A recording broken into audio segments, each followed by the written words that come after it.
শরীরের লাভ সুস্থ রাখার জন্য একটি মাত্র ব্যায়াম প্রতিদিন সকাল বেলা এবং সন্ধ্যাবেলা 2 বার করবেন। এই ব্যায়ামটি করলে আপনার নার্ভের সমস্ত সব ঠিক থাকবে এবং ভালো থাকবেন।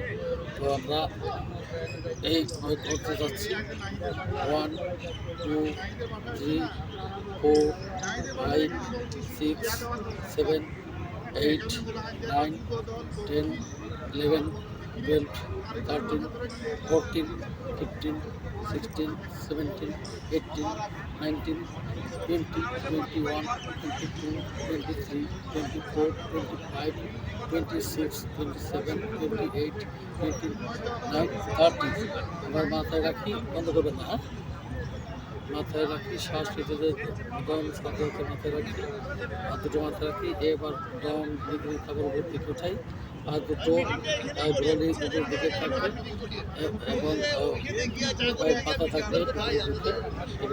1 2 3 4 5 6 7 8 9 10 11 12 13 14 15 16 17 18 19 20 21 22 23 24 25 26 27 28 29 30 এইভাবে ব্যায়াম করলে আপনার শরীরের লাভ সুস্থ থাকবে এবং ভালো থাকবে। আসসালামু আলাইকুম।